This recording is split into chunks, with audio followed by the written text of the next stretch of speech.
하나님께 감사합시다. 또 서로에게도 감사합시다. 감사를 할 때에 우리가 신용만 하는 감사도 있고요, 마음과 정성이 통하는 감사가 있습니다. 무엇을 하든지 정성을 다해야 됩니다. 마음이 통하는, 진실이 통하는 정성이 있어야 됩니다. 밥 한 끼를 먹어도 그게 산의 진미가 아니라 할지라도 정성으로 하는 것과 그저 이렇게 떼어가는 식으로 하는 것은 다릅니다. 적은 것이지만 한 끼 식사를 위해서도 기도하며 사랑을 담아서 정성으로 합니다. 대충 꾸며서 대충 사람 눈 속이게 데코레이션 해가면서 그렇게 하지 않습니다. 먹을 수 있게 깨끗하게 진실하게 그런 음식을 대접합니다. 하나님께도 우리가 감사할 때에 눈가림으로 하는 것 아닙니다. 정성으로 다해야 됩니다. 제사 드리는 것이 이방신에게 제사 드리는 것과는 분명히 다르지만 감사절기가 이렇게 시작할 때에 그 감사절 성경의 기원으로 보십시오. 그러니까 우리가 시대가 바뀌고 세월이 바뀌면서 적용하는 게 좀 있을 수는 있지만 그 근본 원리는 항상 우리가 성경에서 시작을 해야 됩니다.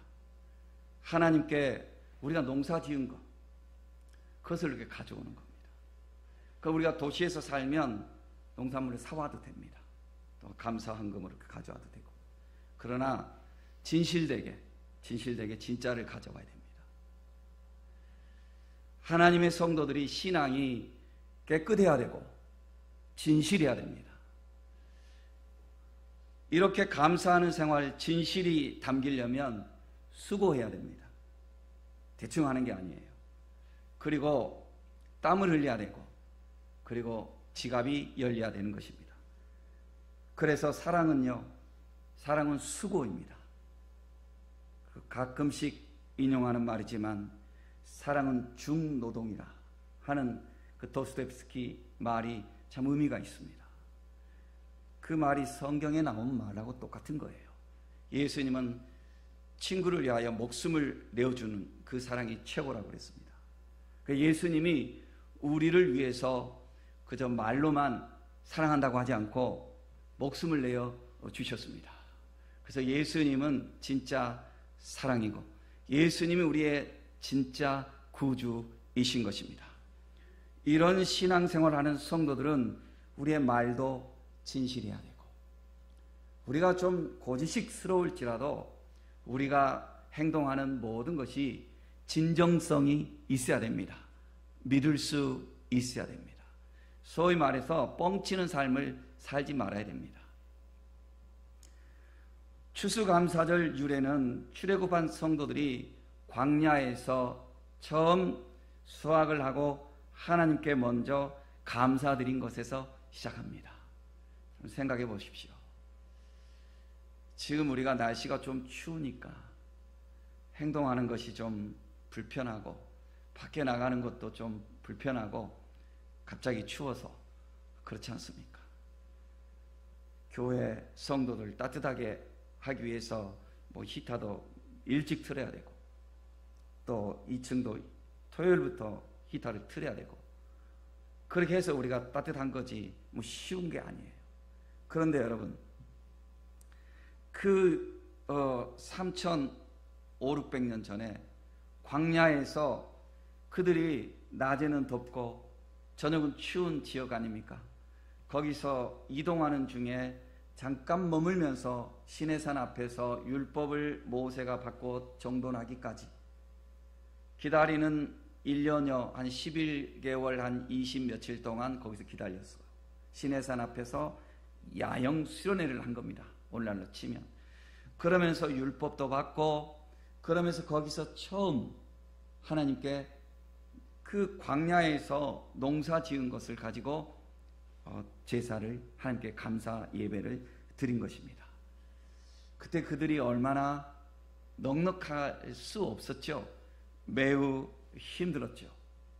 그런 속에서 그들이 감사절기를 드렸습니다. 구약의 성도들이.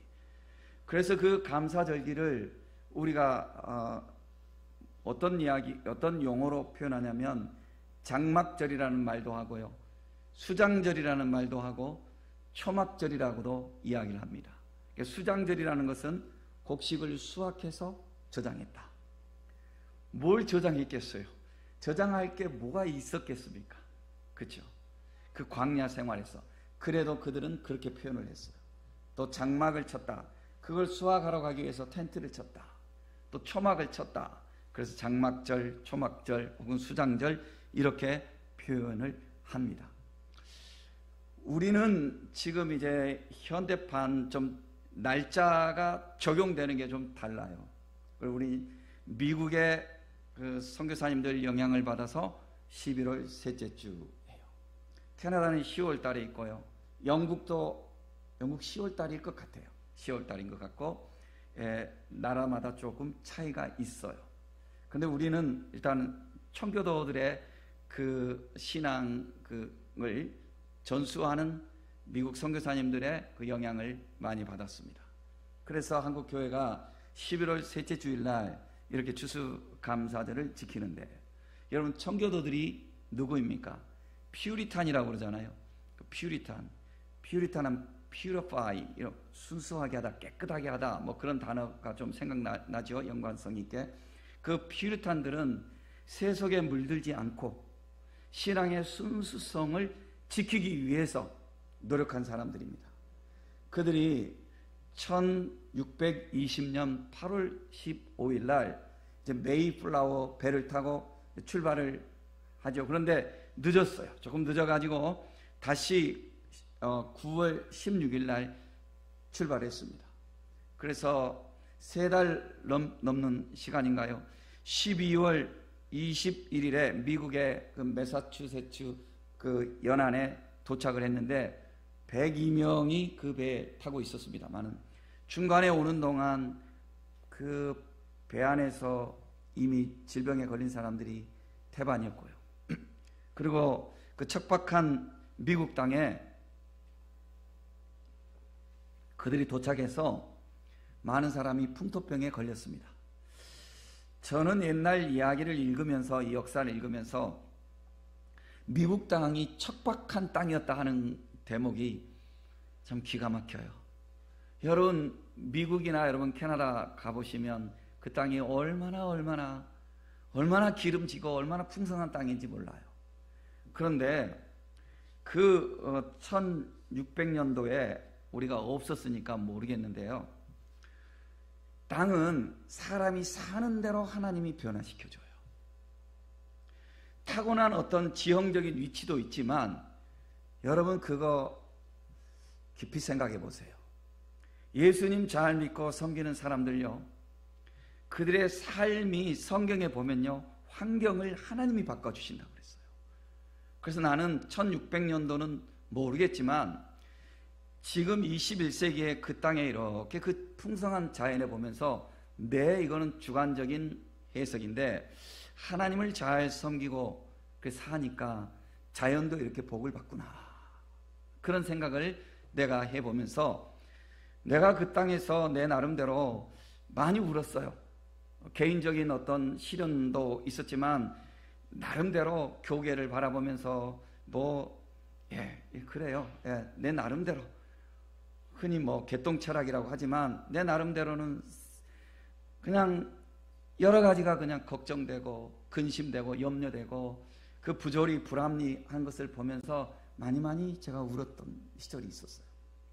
그런데 그때 내 마음속에 하나님, 이 사람들에게 왜 이렇게 복을 주셨나요? 이 사람들에게는 왜 이렇게 복을 주셨나요? 그럴 때 내 마음속에 주님의 응답이 뭐였냐면 이들이 어떻게 살아가는지, 이들이 어떻게 주님을 섬기고 살아갔는지 너는 그것은 안 보고 왜 이들이 받은 복만 보냐? 그것이 내 마음속의 주관적인 대답이었습니다.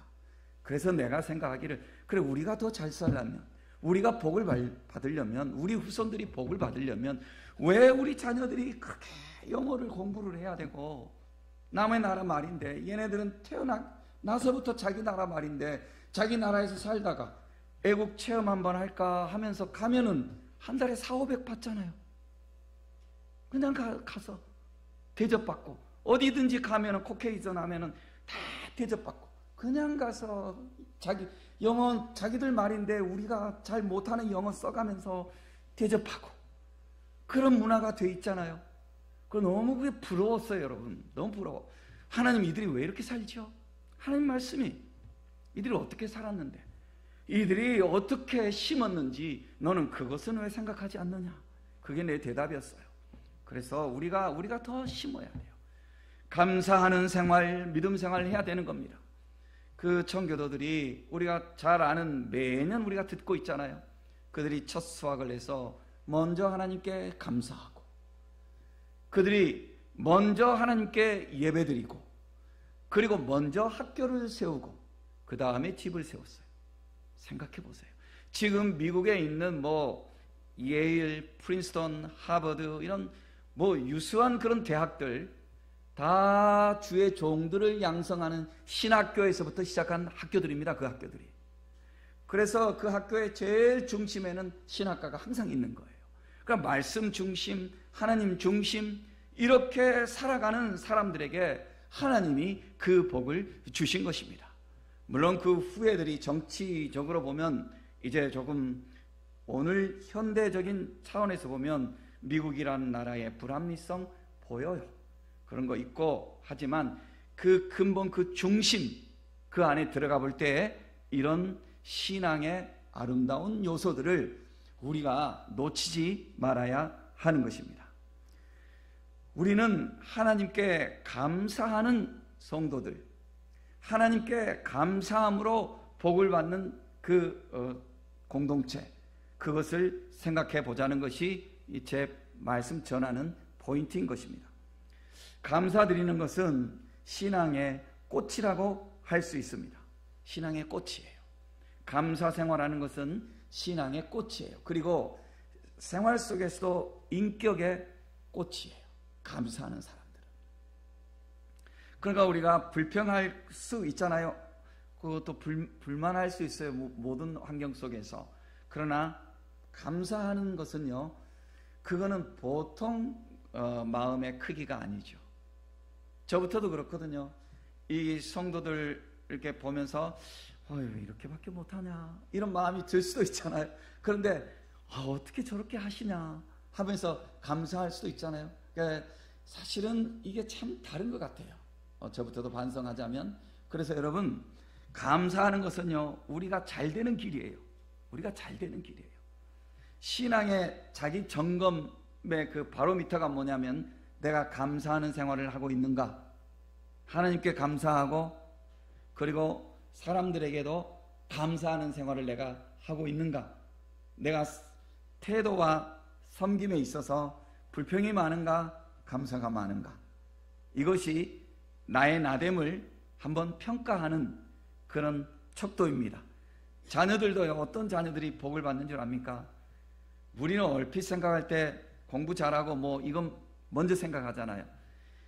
정말 복 받는 자녀들 보면요, 하나님께 감사하고 부모에게 감사하는 자들이에요.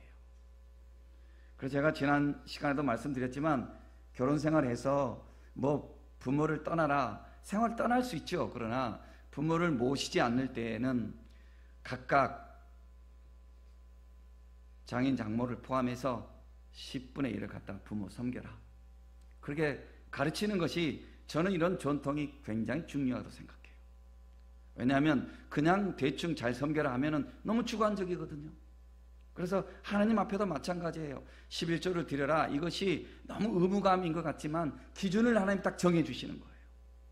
그 기준을 가지고 살아가면요, 훈련되기까지는 좀 힘들지 모르지만요, 그것이 자기에게 얼마나 큰 복인지 모릅니다. 감사하는 것은요, 신앙의 꽃이에요. 그리고 자기가 잘 되는 첩경이에요. 출애굽기 23장 15절에 보면요, 여기서는 이제 여러 절기들을 말하면서 그 구체적인 거는 무교절이지만 앞뒤로 다 보면 이 추수감사절 다 포함하는 거예요. 하면서 주님이 뭐라고 말씀하시냐면, 너는 감사절기를 지킬 때에 나한테 빈손으로 나오지 말라 그랬어요. 이런 이야기를 읽을 때 여러분 어떤 생각이 혹시 드세요? 그냥 이렇게 100% 흡수되어지는 건가요? 아니면은 한번 물음표를 한번 가져보는 건가요?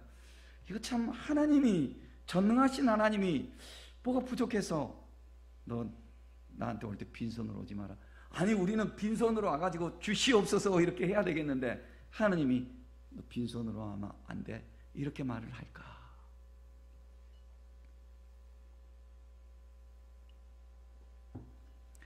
하나님이요 다 뜻이 있어서 그런 거예요. 다 뜻이 있어서 그런 겁니다.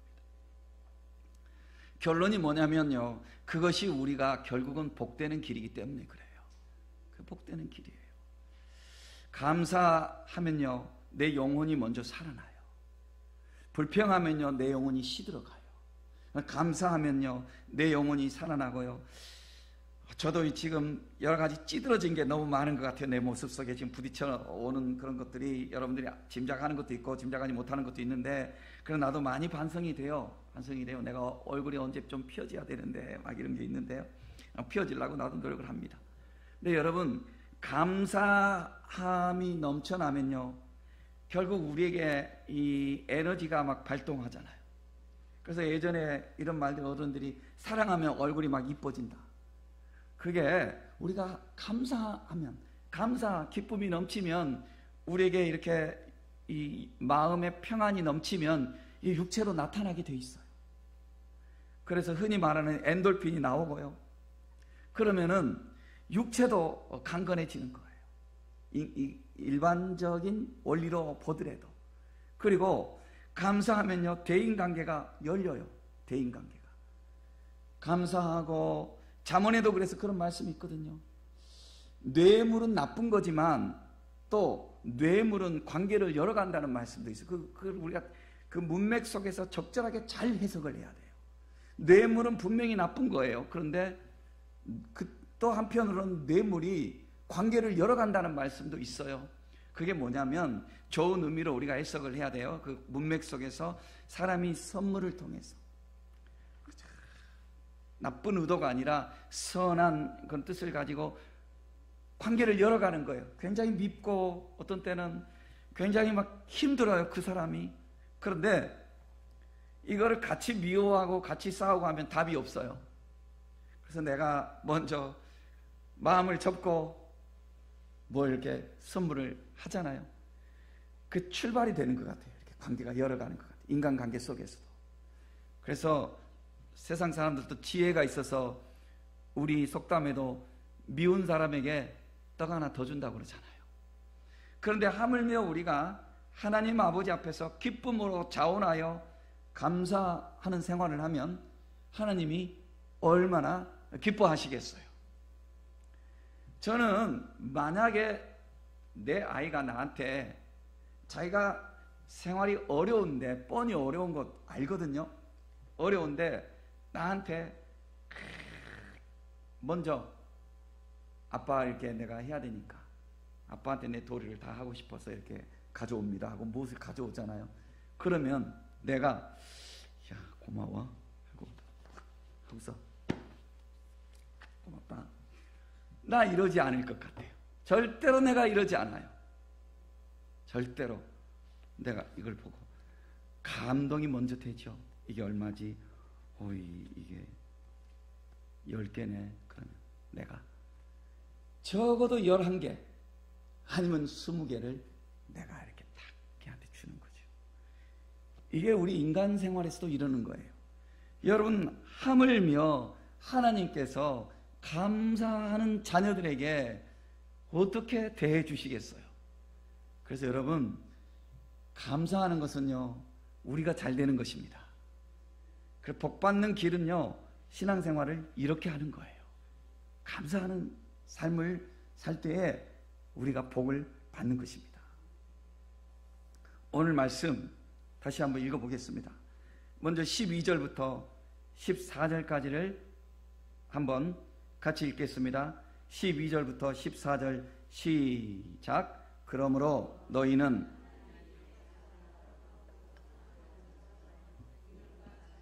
겸손과 온유와 오래 참음을 옷 입고 누가 누구에게 불만이 있거든 서로 용납하여 피차 용서하되 주께서 너희를 용서하신 것 같이 너희도 그리하고 이 모든 것 위에 사랑을 더하라. 이는 온전하게 매는 띠니라.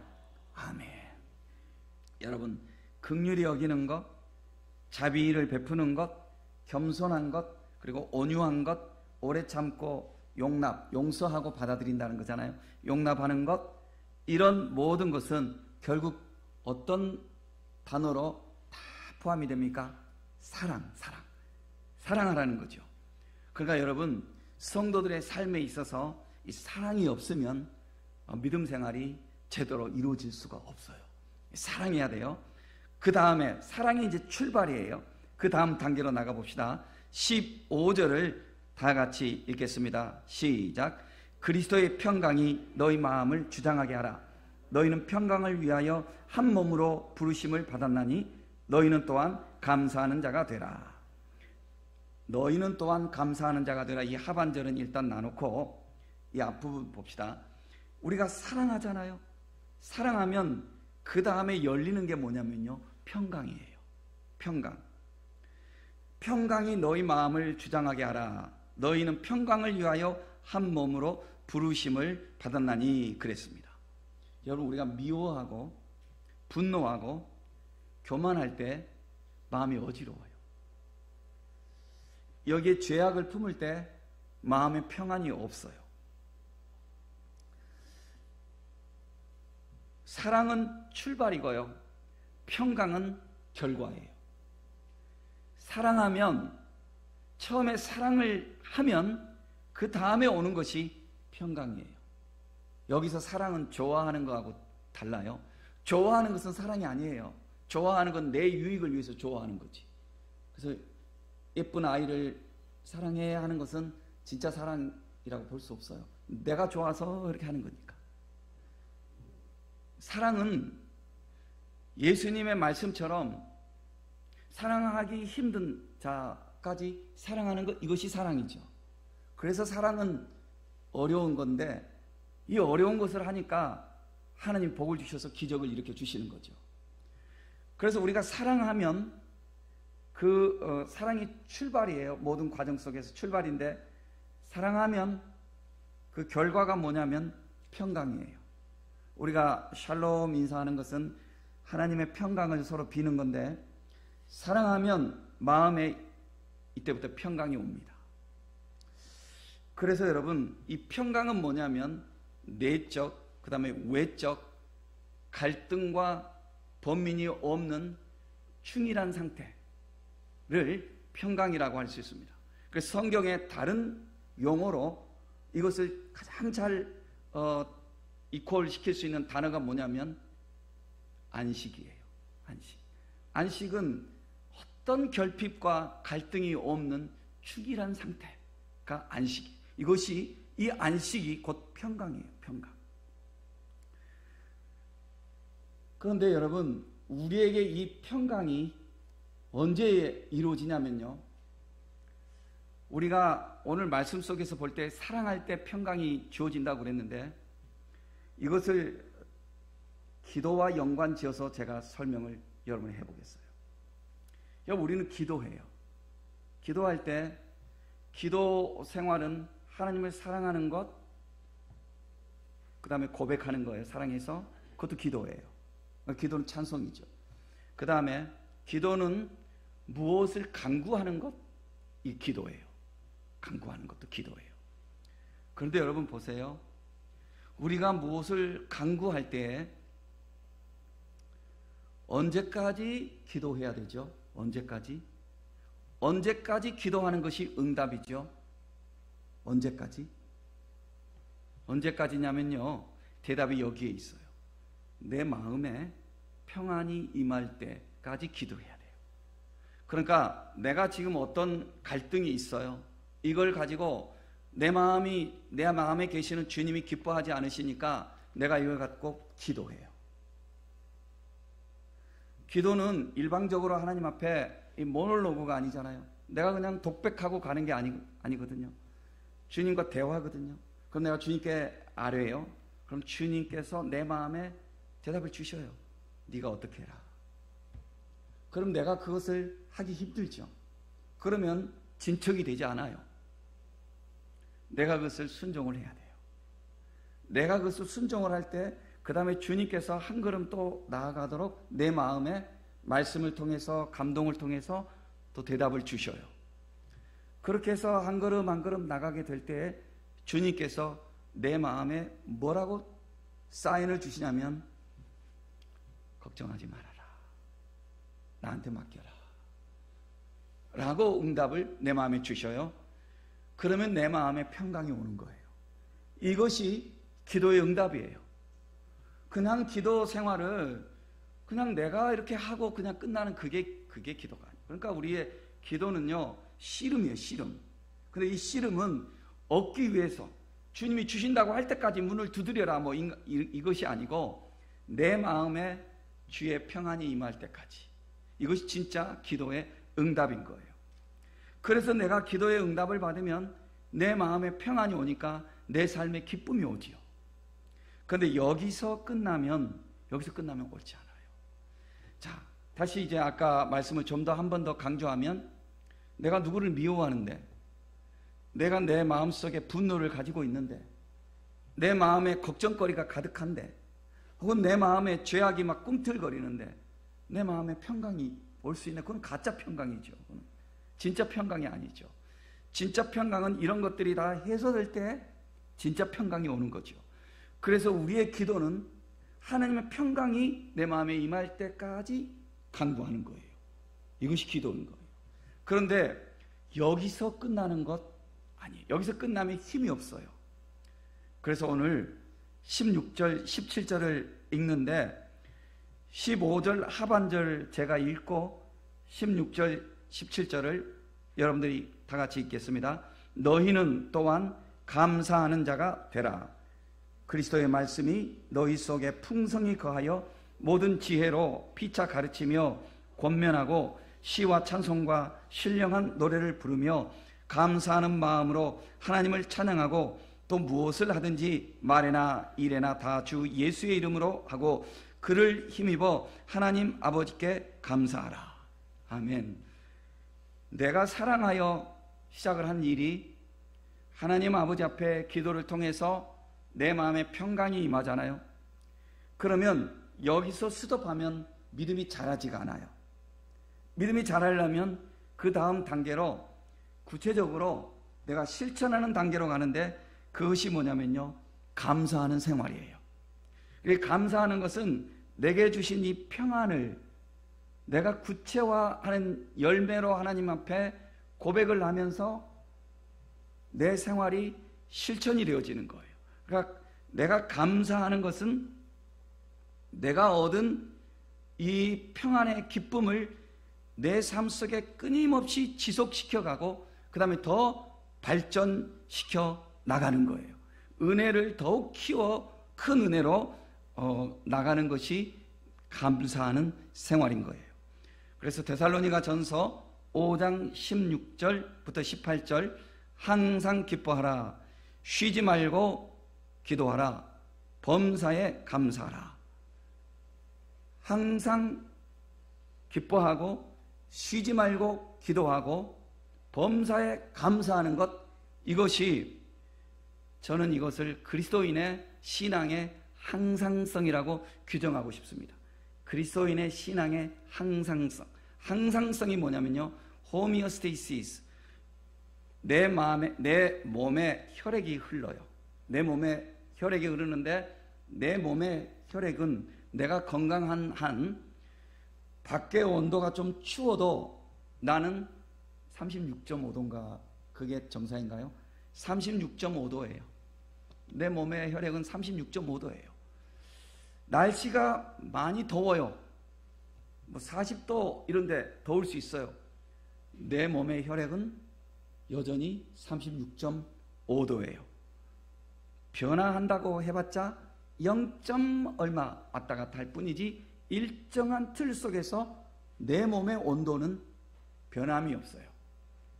끊임없이 지켜가는 거예요.